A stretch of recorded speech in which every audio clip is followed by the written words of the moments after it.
Alright, well, we're working on a '03 Acura CL Type S. I'm going to change the radiator out on it.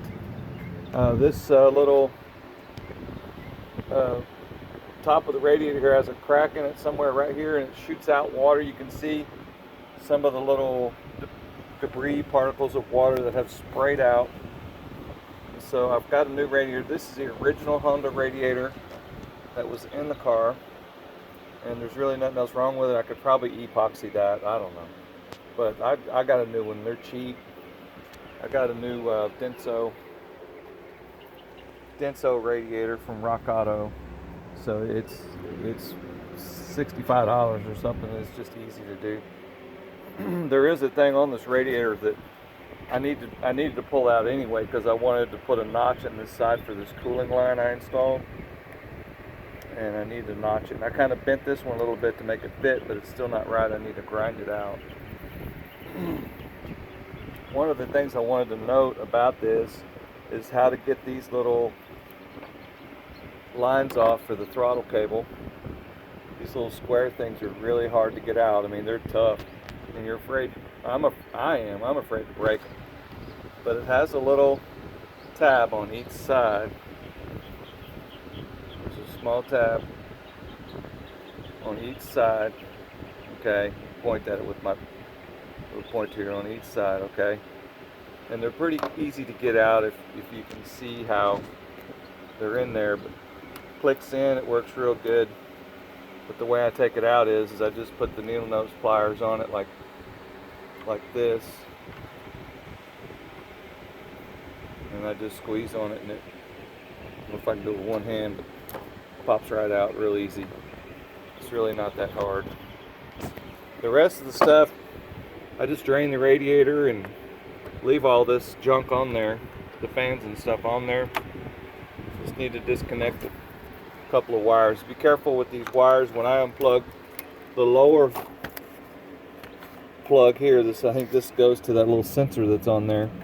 When I unplugged it, these two wires that go into the bottom of it, they had partially come out. So just be careful about those. If you pull on it or something and they come out, that's fine. See how easy it comes out? When I get this sensor off, I'm going to repair that, and I'll show that in a little bit. Another thing on this radiator is these little hold downs. They were all busted, so I'll probably just put it back with zip ties that was already busted. So it's not that big of a deal. This little post here, you get to the other end of it. So I'm going to try to leave it without breaking it off. I hope it doesn't break off. We'll see how it goes, right? Also, there's an item here I need to remind everybody. I took these little tabs out, these little pull tabs, and this whole plastic cover that goes right here in the front. And I got some of these kind of pliers to do it. These just kind of pop that little guy out and help do it. You can do it with some needle nose pliers or a pick. Either way, they come out pretty easy, but that has to come off so that you can get to these two bolts here, these two 10mm bolts. Alright, well, I need to change up a few things because there's some problems. So what we're going to do is I took this fan off on this side, just these two bolts come out. And what the problem is that on this fan on this side, this fan, it hits about right here. Won't come up, not enough room. So we take this fan out, and then we'll take this fan out and move it over so we can get it out, and that makes it a lot easier. Alright, so I got that thing off. There's a few things that need to come off of the old radiator. These little rubber ding-dongs come off the bottom. You gotta take this sensor off. This sensor was dinged up a little bit. What you'll need is a 19mm line wrench like this. And then this little flappy doodad goes on the petcock. Alright? There's that wire. I'm going to take it apart in a minute and fix it. But these few things need to come off. They're not that big of a deal to take off, really. Some of these have, yeah, this one has an O-ring in it. It's not a big deal. Just make sure you put some silicone on it before you put it back together, and it doesn't need to be super tight so it don't fall off. Alright, well, I'm just looking at the wires on that little sensor that goes in the bottom of the radiator there. And this is what they look like. There's two of them. They're gray. They're the same color. There's no stripe or marking on there. There's only one way they can go in, really. Wow, this thing does not want to focus. Anyway, on this side, there's a small cage. Looks like it's something I could bend it out a little bit to increase the friction so that it sticks in there a little tighter. That's what I'm going to do, and I'm going to try it. When you look into the plug, there's two little larger size ports there. That's where the actual plug part goes in. The two smaller ports are where you're supposed to put the release key in there to release the item. There's, this thing here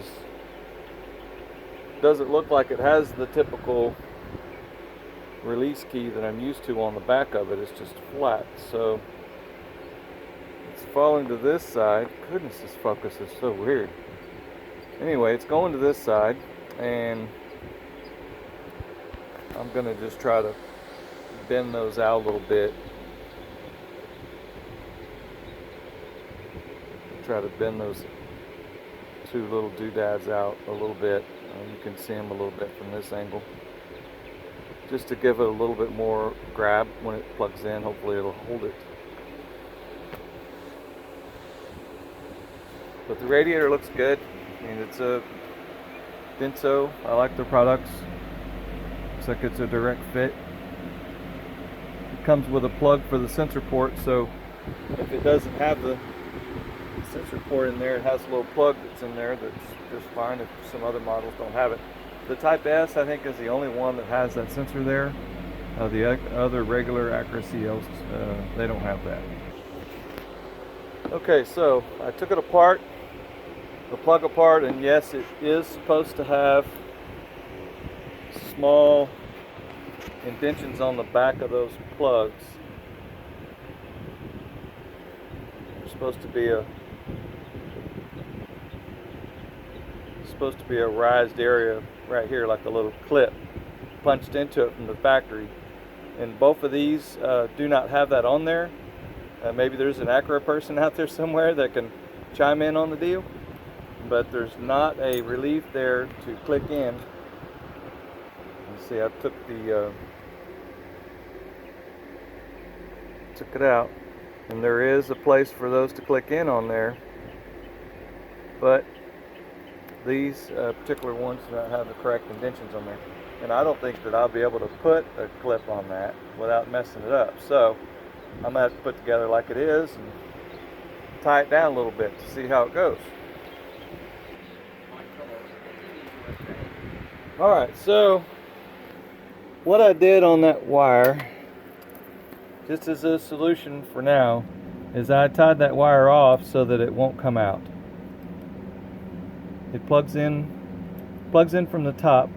This particular wire sets like this, facing up. And that's one thing I did. And the other thing I did was I cleaned this shroud up. It had blue on there. The antifreeze in this car has a bluish tint to it. And so some of the antifreeze had got all over it. There may be a few places still there, but I cleaned it up pretty good with some McGuire's VLR. And I always spray everything down, the vinyl and stuff down, with this 303 products here. Aerospace Protect. I spray all my plastics with this, and this is an idea that I got from Sweet Project Cars, so a hat tip to those guys. This is their idea. I'm just following through on their experience. They shared that with everybody, and I think it's a great thing. I spray tires and all the rubber products under the hood with 303 Aerospace Protectant. Makes it look really good. And if it protects it from UV and everything else, I'm good for it. I think that's a great idea. So I sprayed this shroud all down with that and cleaned it up. Everything is going back together just fine. Not really much else to tell. I relieved one side for my hose. I have an auxiliary oil cooler here.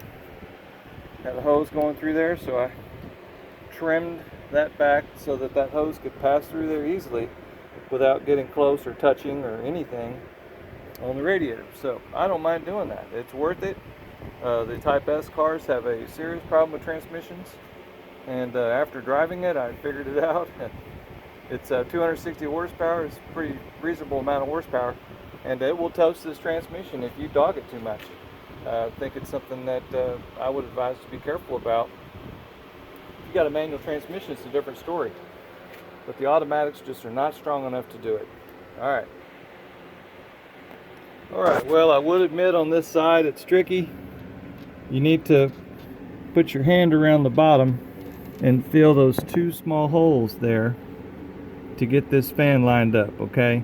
And you're going to put the hole, there's a little doodad on the end, a little divot on the end that plugs in, and you want to put this side in first, the driver's side or the right side facing it in first. And this whole thing is going to be at an angle a little bit like this, and you can reach down with your hand and line up the other one and slip it in. The problem that we're having is we've got the motor mount, which limits our space one direction, and the battery box corner right here, and that's the fin on the fan, that limits your movement the other way. So that's what we're dealing with. That's how it's going together. Driver's side fan in first.